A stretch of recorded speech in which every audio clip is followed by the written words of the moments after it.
To be a light that helps other lights shine, that's what I would like to be in this life, and I hope I can share that.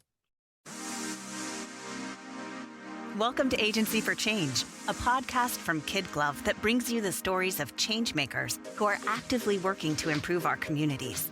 In every episode, we'll meet with people who are making a lasting impact in the places we call home.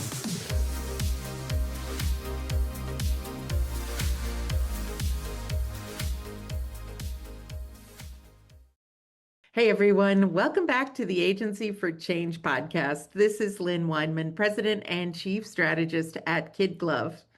One of my favorite parts of hosting this podcast is connecting with leaders who share that passion for using business as a force for good.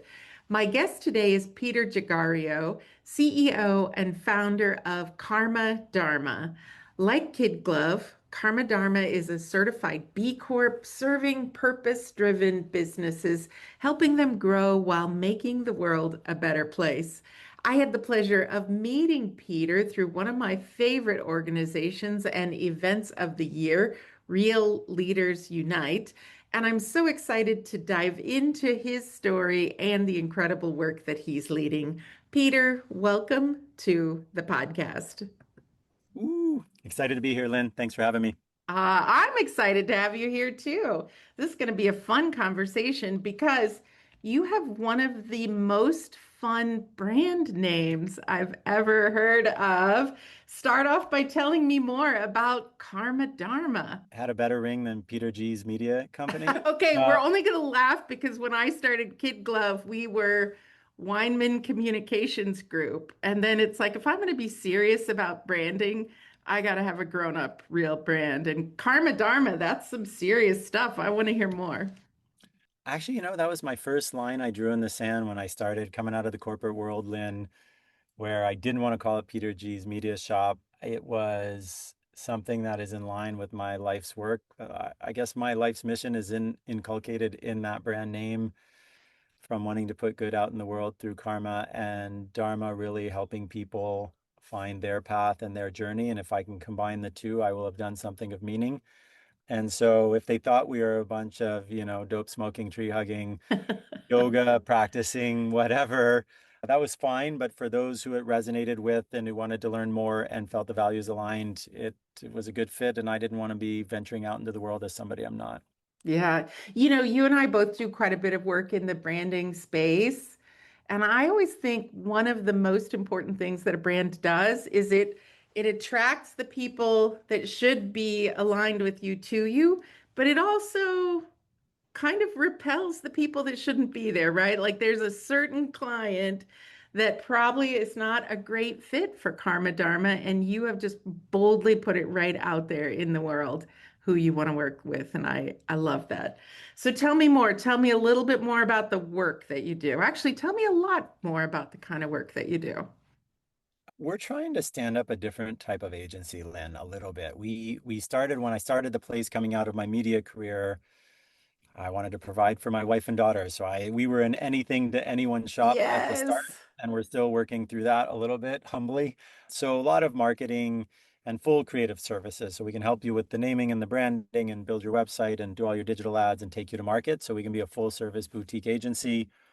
We also do a ton of strategic planning on the other side of the shop. So a little bit more left brain work, predominantly in the charitable space.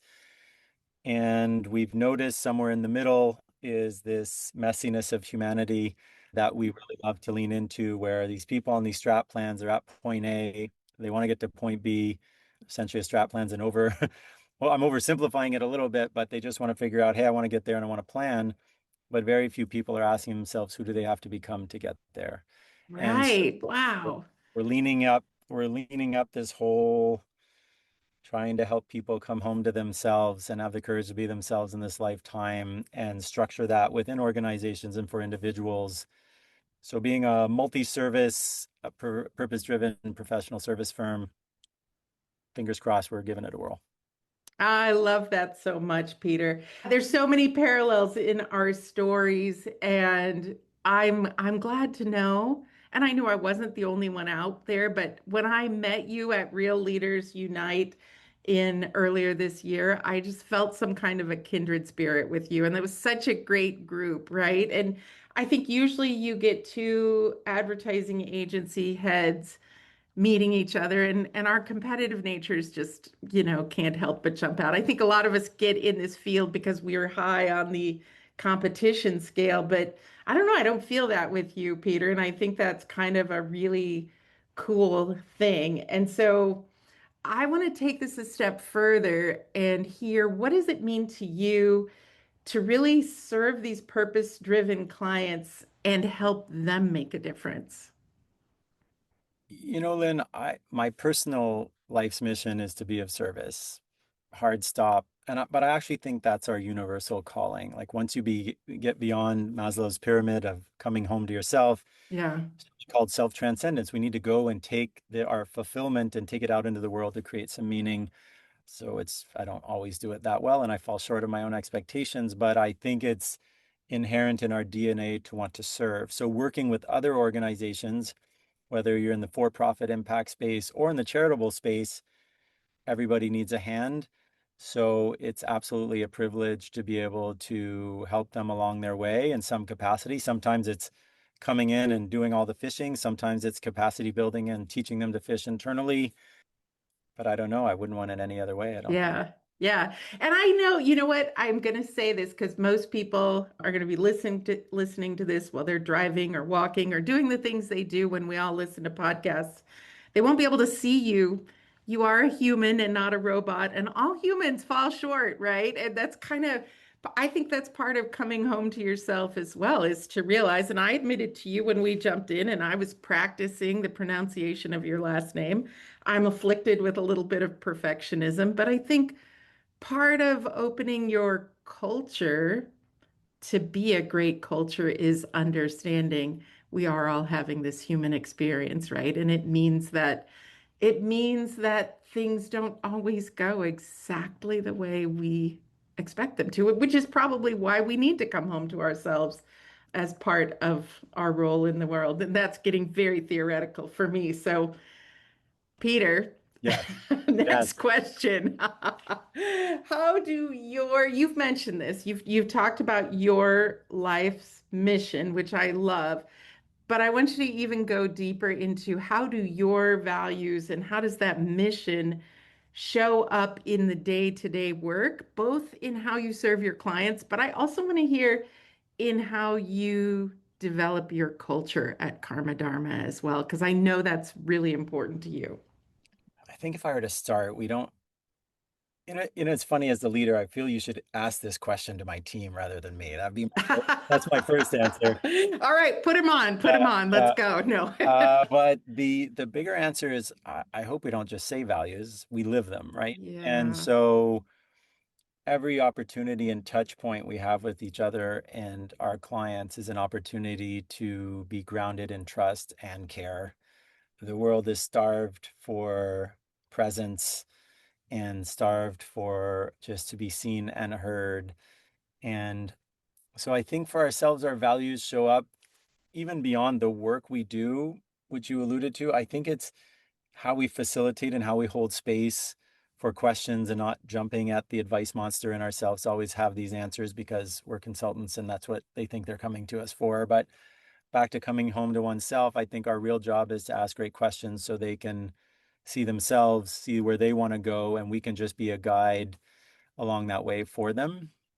So yes, we do have tactical expertise and knowledge. Yes. We can do the thing fine, but perhaps the differentiator is to not be another framework junkie, and it's perhaps to adapt ourselves to their constraints and their set of beliefs and what they're looking to achieve in their own lives and then help them get there. So I think what makes us different and how we live our values is more about how we hold space for the people we are with, all Yeah. stakeholders included, and we can just happy to do the thing, which is what you and I do is a very commoditized thing, and especially in an AI world.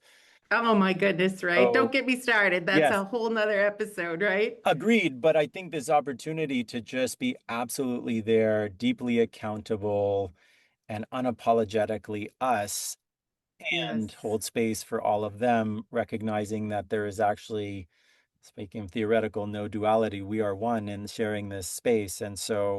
And we have a shitload more in common than we are different. Sorry, I hope that doesn't get bleeped out, but you know what I mean? There's so much more. We don't have we're a low budget podcast. We don't have a bleeping machine. So That's okay. please, no more of that. No, I'm just kidding.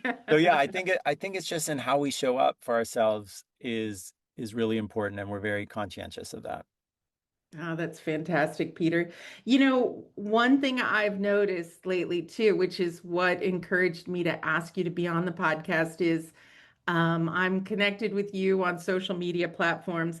I've really seen you in the last several months, step out and become a voice in a larger conversation on culture and purpose. Mm. Can you tell me more about, what has encouraged you to do this? And how do you see that, shaping your impact moving forward? Okay, that's a big question. I think there's this what ignited that, or in part is this Joseph Campbell quote that the cave you fear to enter holds the treasure you seek. So Wow. yeah. Yes. So for me, being present on social, which my team will tell you, A, makes me poop my pants, but B, Now that we might bleep. yes, but makes me I wanted to have the courage to share my voice and a set of beliefs and to be a light in a world that is so filled, seemingly, if you take the global narrative, with cynicism, anger, and hate. And so it behooves me, I believe all of us, to try and be a counterweight to that. So first of all, me having the courage to just do it when I sit in front of my camera, and Barbara, our social media content strategist, is helping me through this whole adventure. Um, but is I can't not do the thing, Lynn. So I Yeah, have to be able to impressive. step into that myself.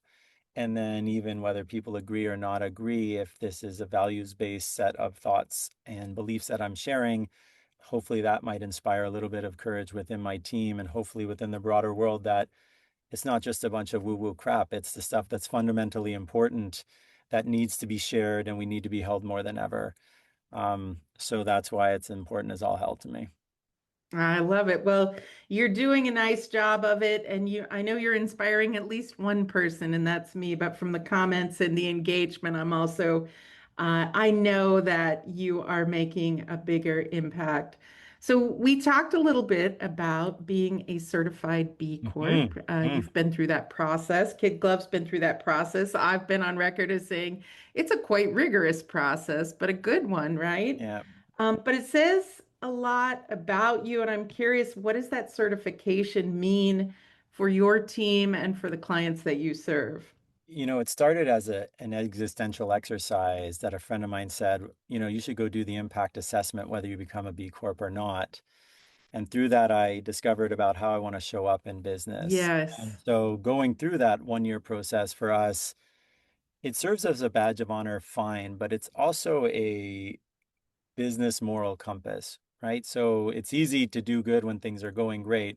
yeah, Getting strapped, it's a bit harder to do that. So I think for us, it's a signal to our team that we want to live up to the highest standards possible. Like, no certification process is perfect, and B Corp right. come under some pressure, but it's still, in my opinion, the gold standard of certifications that are out there.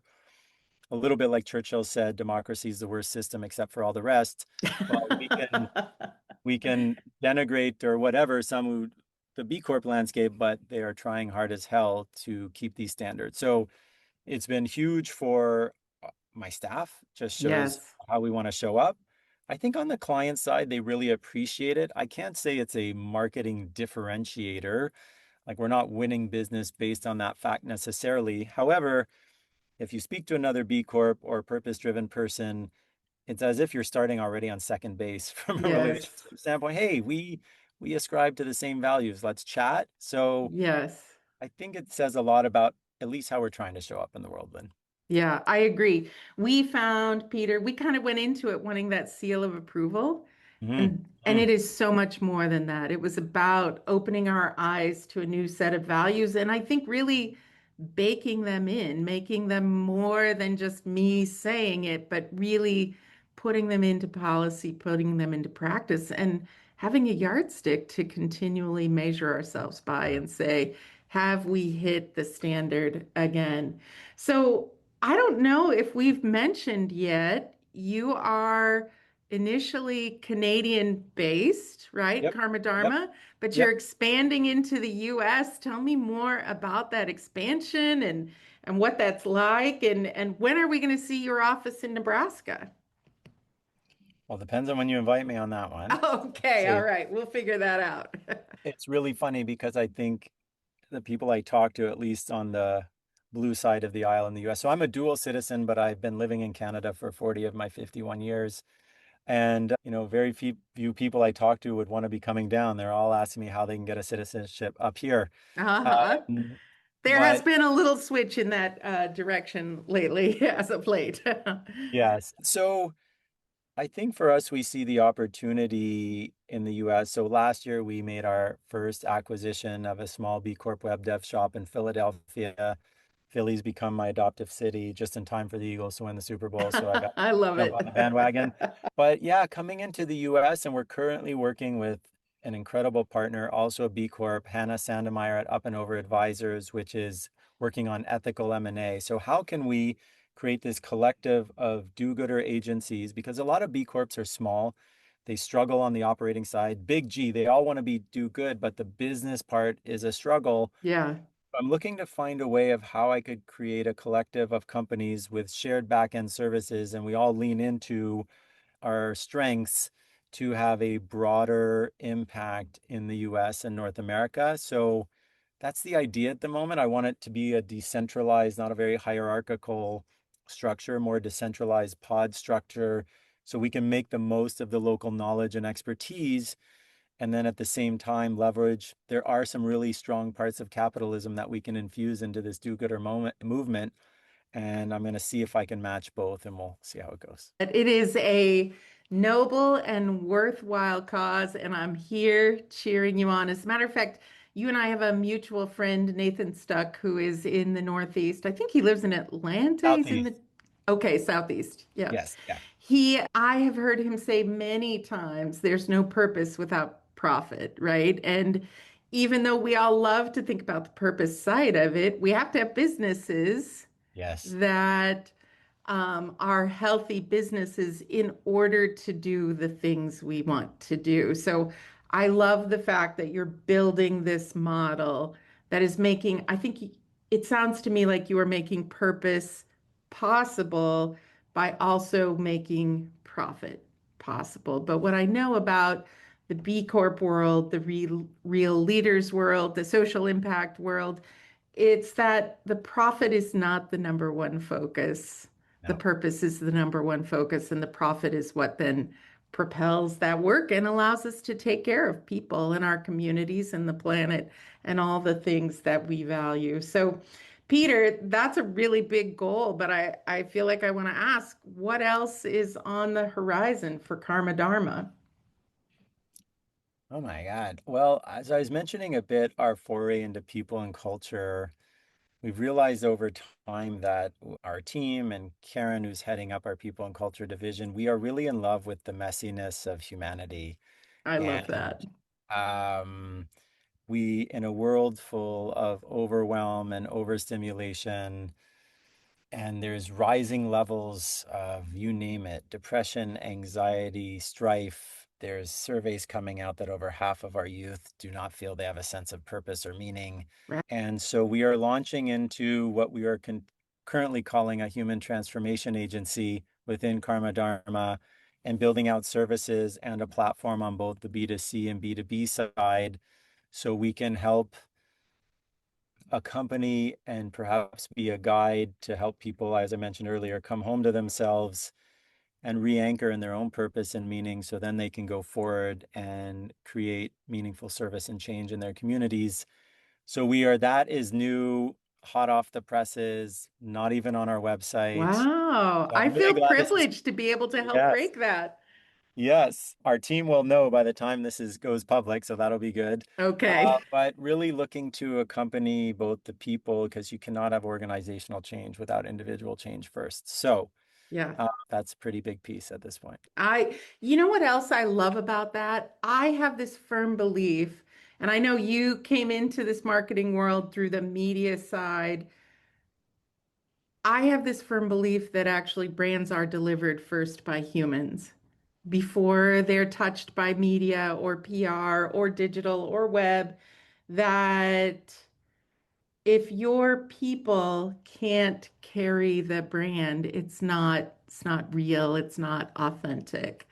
Michael Eisner, the former CEO of Disney, has this great quote that I love to use when I launch a brand, when we're sharing it for the first time with the team members of that organization. It goes something to the effect of a brand is a result of 1,000 small gestures. And I always like to ask, who is going to deliver these 1,000 small gestures, right? It's not the marketing department.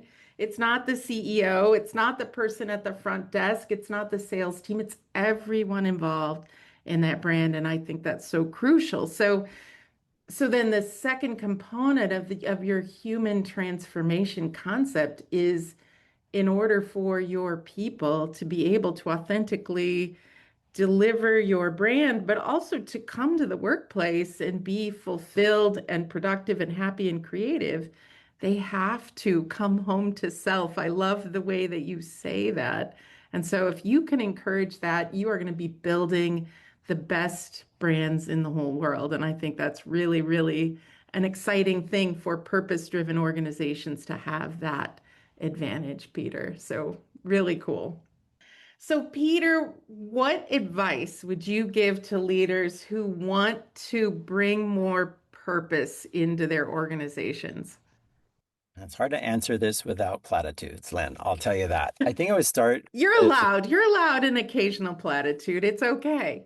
that's funny. I'll try and avoid the cliche, but I do think you need to start with yourself. You have to do the Yes. inner work first, getting clear on why you want to do this work, why this is your life's work. This is why you were put on the world, in this world, I should say, because the level of awareness, you've heard this before, level of awareness of an organization can't outpace that of its leader. And that has hit me in spades recently from the sense of I realized how much part of me creating Karma Dharma was out of fear and desperation to provide my family. And some of that fear and desperation pushed us into doing things which were out of line with our values. And I needed to wake up to that fact. And I'm like, holy crap, what have I done to us? And so as I'm working through that, I think if you want to take your organization into this space, getting clear on your own core sets of beliefs and what are holding you back and what you want to be putting out into the world. Because if you're not authentic about that, how can you ask those around you to be so? So I would definitely say do the inner work first. Yeah, Peter, I think that in today's culture, people can see through surface level purpose pretty quickly, right? And then it backfires on you. It's worse than if you hadn't started in the first place. So, for people who are listening, who are really inspired by your message, want to learn more, how can they find more about Karma Dharma and you yourself, Peter? They can come to karmadharma.ca and check us out and reach out. And I grab coffee with just about anybody who's interested in chatting and discovering more. I pretty much pay it forward all the time. You can find me on LinkedIn if you can spell my last name, Georgariou. It's a mouthful. And yeah, LinkedIn, a lot of social media, pretty much all the social media channels. But I'd start with the website, give me a ring, shoot me an email, and happy to chat anytime. Perfect. We will, for those of you that didn't get all those spellings, we will make sure that we have the links to both the website and Peter's LinkedIn in the show notes for everyone. All right, Peter, I am loving this conversation, but I'm going to ask you next my favorite question. I've asked it on every episode of Agency for Change. Our listeners know I love motivational quotes, and I can't wait to hear your original quote to inspire our listeners. Original's big, but I'm wearing the first part of it on my bracelet, which people won't be able to see, which is to be a light. And I'll take a photo and I'll send it over to you for the show notes. But like to be a light that helps other lights shine. And I've heard variations of that, but that's what I would like to be in this life, and I hope I can share that. I think I'd like that on the wall right behind my shoulders here. That is a great original quote and a great mission for life. Peter, as we wrap up this fantastic conversation, what is the most important thing you would like people to remember about the work that you're doing? I would like them to remember that we can all collectively make the world a better place. And I don't say that in a cliche type of way. I think it behooves us all to leave this world in a better shape than we found it. And uh, we try to do that in every aspect, not only in the what we do, but in how we do it. Mm. Peter Georgariou, I fully believe you make the world a better place. I'm so glad we had this conversation. I believe the world needs more people like you, more organizations like karmadharma. Thank you so much for taking time to talk with us today. Oh my God. Thank you, Lynn. We hope you enjoyed today's Agency for Change podcast. To hear all our interviews with those who are making a positive change in our communities, or to nominate a changemaker you'd love to hear from, visit KidGlov.com at KIDGLOV.com to get in touch. As always, if you like what you've heard today, be sure to rate, review, subscribe, and share. Thanks for listening, and we'll see you next time.